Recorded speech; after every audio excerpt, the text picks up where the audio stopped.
All right, so those of you in TV land, you already have your connector, I'm sure. So the connector here has these 8 little gold leads on them.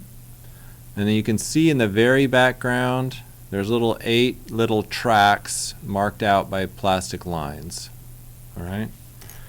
When the cable is done, or when the connector is put on, all the cables are going to go up the little plastic slot and be underneath the gold lead. Now what happens is the gold lead, we have a crimper that does this, it will be pushed into the cable itself. All right. Now here's my problem. So I take, the first thing I'm going to do here, I'm eventually going to make this into a cable. I got my little stripper. You guys see a stripper here? If you guys have a stripper, there's, this part can be used to strip. This one here is really used to cut. And then there's 2 blades here that can be used to strip too. Okay? Don't put your finger in there, it'll get cut. But I'm going to strip this off with this cutting, this part of the cutter. And I just stick it in here. Usually it's better to do that one. And what I want to do is only do the blue part as I take it off. Okay? So I'm going to do this. And I just go around and around until the blue part is cut all the way through. And I take it off. And then it just slides off. Okay? Now I'm untwisting, or I'm taking this out. You notice they're all bumpy and twisted together. It's like, great. Somebody untwisted them a bunch though.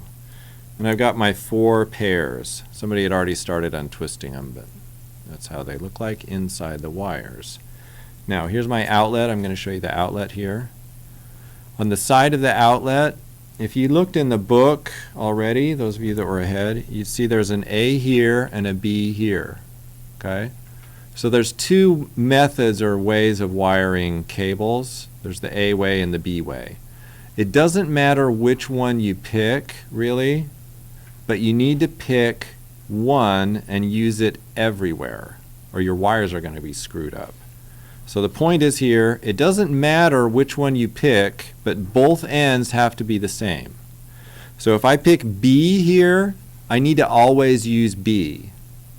I told you about doing this in my house, right? So I went through and I did it in my house and I picked, I don't remember what I picked. I don't even remember now. But I had picked one and I'd gone through and done, I probably did 6 outlets. And then a little while later, I had an opportunity to put another one in my master bedroom. So there was, I was in the wall for some reason and I had the opportunity to put in another cable. So I pulled the cable through and it was time to wire it. But I realized at that moment, I don't remember if I did B or A. And so I had to go back. Actually, I did it trial and error. I did A, and then I tried it, and it was wrong, and then it was because I used B. So what happens on one of these is you notice here there's like a green slot, solid green. There's a solid brown one, and then there's a brown one with a white stripe on it. That just tells you which of these wires goes on here. So this would be the green. You would just lay it over here. This is how the outlets go. And these outlets have a different tool. It's a tool like this, has a little gap in the middle. And you just push it in with this tool. The wire gets pushed onto, you can see the kind of silver in there. The wire gets pushed in between 2 blades and it cuts through this plastic and it makes a contact. These are great. Like you punch them on, it makes this nice thump. You punch them on, it even has a little cutter on it. You want me to put the cutter out? This one's fun. Those are all the toys, right? If I can get this back on. Oops, so it goes in there. Oh, come on. There we go. This one has a little cutter, and as it goes down, it'll actually go through there. You guys see that blade? Oh, come on, it's a mean looking blade on there. You guys see that? Rah! I'm gonna kill you. And anyway, it comes down through here, and as you punch it on, it cuts the wire off. So they're real pretty looking. Anyway, and these just snap in, clink, and they go into your house. Okay. Now these connectors, so you also know, the outlets are available at your friendly Home Depot. The connectors are too. Those of you that are out in TV land probably already bought them. You can't hardly see, is an RJ45 Cat 5e, and I buy them in big packs. Dr. Kalburgi gets his by the hundreds, and I don't even know that he does this that often, but anyway, I just go to Home Depot for convenience. You can order them online and they're cheaper, but I guess that's what the cool kids do, so don't. Anyway, so what do we got here? Now, as I go to put the connector on, I have to untwist the wire. Now that is a problem, because untwisting is going to mean what? I'm going to have crosstalk, right? Now, you guys remember our rule of our little graph here? If the crosstalk gets too much, what do we tell you? You need to back up a little bit. And the same rule applies for untwisting here, okay? There's a rule about how far you can untwist. When we were on category 3 and we were only going 10 megabits per second, you could have 3 inches, it was like that far, untwisted. You got the ugliest, nasty looking connectors I've ever seen. So people, you just put the connector on here. Look how bad that would look. You would literally have stuff like that and it worked just fine. Now category 5, category 5E, all the others, you get 1/2 inch. Okay? Maximum 1/2 inch here. When I go to put this on, I also get 1/2 inch. And what happens is you can add up the different segments. There's a cable that runs from the back of your computer to the wall. You get 1/2 inch for each of those. There's a cable that runs from the back of the outlet to the inside of the switch panel. You get 1/2 inch there. So now I've got 2 inches. And then there's one more cable that plugs in the switch room or the telecom closet or the switch room from the patch panel into the switch. So that's another inch. So you get 3 total inches of untwisted cable in an entire run to be according to spec. Now 1/2 inch, just so you know, is about the distance of this connector. I want to shoot though for this little strain relief, that little piece there. I want it to hit on the jacket. Can you see how good that looks? Pro made that. It may have been another student. I've just found this wire, so there it is. So I'm untwisting here. Anyway, I untwisted it. And now I need to put it in order. Like I said, it needs to go, it doesn't matter if you pick A or B, but both ends have to be the same. I can look at this one, and if I look over to the left, I can see there's the orange wire. So they started with the orange, and that means I believe that's B, okay? So my scheme here, and I'll just write it on here, is going to be white, orange, orange, white and green with blue, white and blue, then green, white and brown, I have to put my L's, with brown, okay? So that's the order that this end was made in.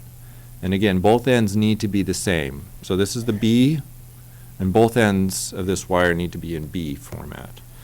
So I need to get the white orange over to that side. There's my white orange, and then my orange. So I'm putting them in order here. I'm doing my white blue, and then my green. When we get to Ethernet, we'll talk about these, why this funny order is here. Oops, white, green, and then blue. Then I go green, and white, brown, and brown. So white, orange, orange, white, green, blue, white, blue, green, white, brown, and brown. So that's the order they need to go in.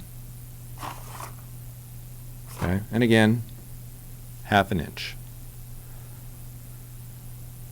So now I untwist these, and I'm going to make them nice and flat. And we're going to have plenty of time to do this. Maybe I'll talk about some other stuff before I let these guys do it. Where am I at? The green one goes there.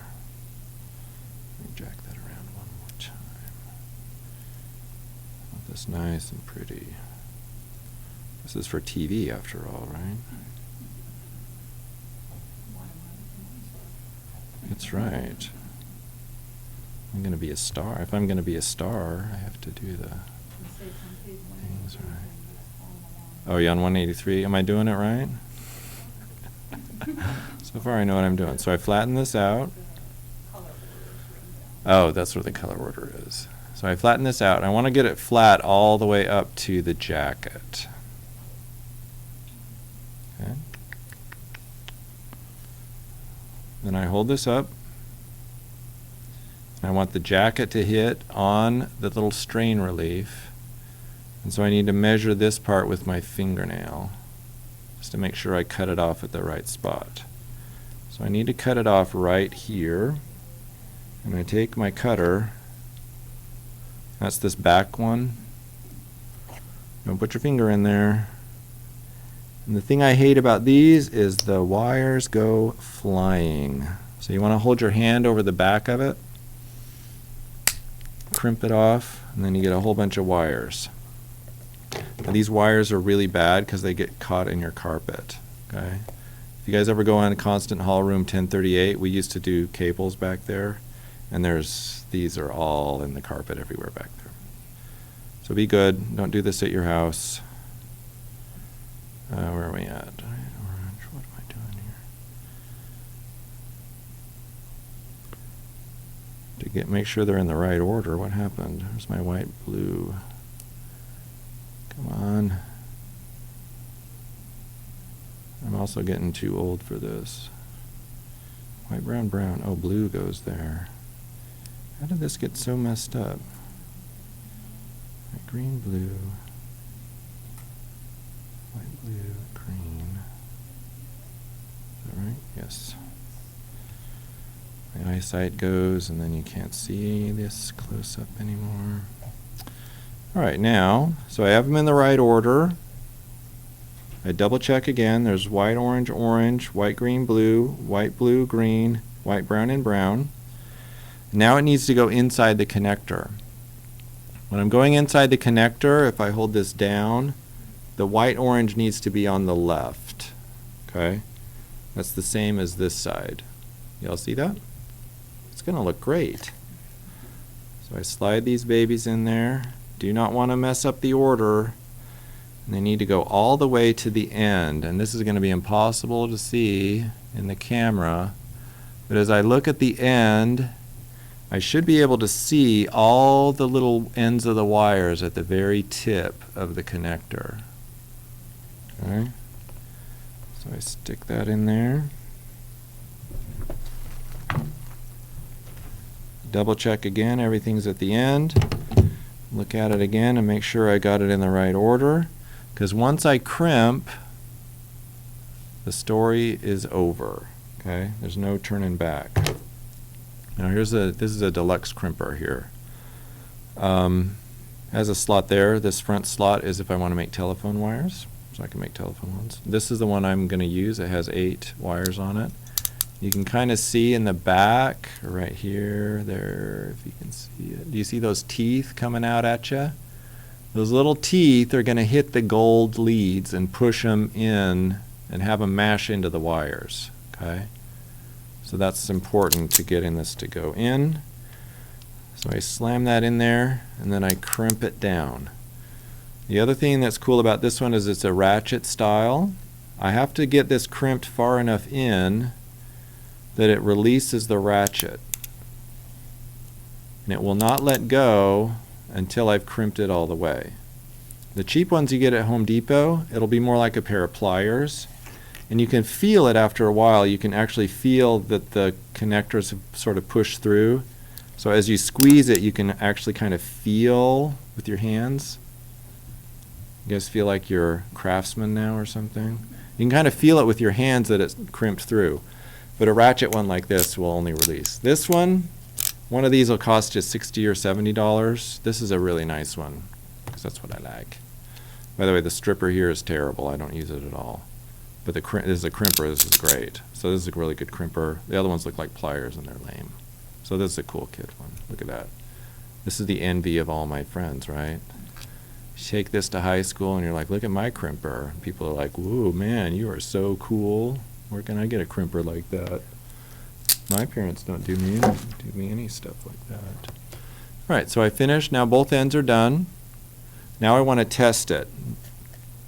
Now the kind of tester I'm going to use here just tests the wires. See how my name's on this? Don't steal it. Okay, this is actually the remote part, and this is the front part. Okay. Should I twist it that way? Look at that, we're in high def, widescreen. You don't need to zoom out anymore. This is like a remote thing, so I can put, this is the remote that I put in my basement, and then I go up to the other room and I put this other end in the other plug, and then I can test the whole cable that way. So now I'm just testing one cable. So I flip this on, blink. This tester is so old. So speaking of cool, like I have a cool crimper, but my tester is lame-o. You hear the Star Wars sound? Then I hit test. You can hardly see, there it goes. So what this light means here is got, and pin 1, so the white-orange wire and the pin 1 are connected. It does some different calculations, and it decides now that I've made a good connection. That means, again, the white-orange wire is okay. This is going to be the orange wire, if that's okay. That's my white and green wire. There's blue, blue, white, white, green, brown, whatever. Anyway, so they're all good. If I ever cross them, it would say like 5. If I twisted 5 and 6, the 5 here would light up and the 6 would light up, and then it would make a mean noise like I'd screwed up. So that was fun. So that actually says that this is a good wire, or that I did the cabling right. This doesn't help me though in terms of if it hits the Cat 5 specification. There's another kind of tester you can get that looks more like a computer. It's like a little handheld computer. It does have a remote thing like this, but what it will do is it will certify the wire. So we'll just put here continuity. That is only tells you that the wires are connected. Connected. If you get a certification tester, it will guarantee that it meets whatever specification you put in. It will test things like crosstalk. So crosstalk, okay. So it'll see that you didn't untwist your wires too much. It'll also test things like the attenuation. So over the distance, if you have like a blemish in one of the wires, it will actually tell you that this isn't conducting the electricity well enough. So a good certification, I'll just put etc. It'll test a few other things, but a certification tester, they're only like $500. They used to be really a lot. But they'll really test whether you have good cabling. And what's happened a lot is we went from the days, remember I told you about Cat 3 where you could just do whatever you wanted. And when Cat 5 came out, we were still running 10 megabits per second, so people were being really sloppy. And when we talk about Ethernet, I'll tell you how badly I used to be at making connectors. That strain relief isn't really holding. Oh yeah, it is, never mind. So you get people that were doing a Cat 5 cable, but they would still have it unstripped down to here, because it's just easier. It's so much easier. So they'd have it unstripped down to here, and that was fine when they were running 10 megabits per second. But if they wanted to upgrade to 100 megabits per second, it wouldn't work. And now you're supposed to be able to, if you did Cat 5 right, you should be able to run gigabit on it. But you find out when you try to run gigabit if you're actually did your wires right, so if you're actually certified. And so there are people that have problems, just one office just won't work with gigabit Ethernet. And so they're either going to have to replace that wire, pull it out and redo, put the new connectors on, or they just run it at the slower speed. So your cables are kind of a big deal. You love them.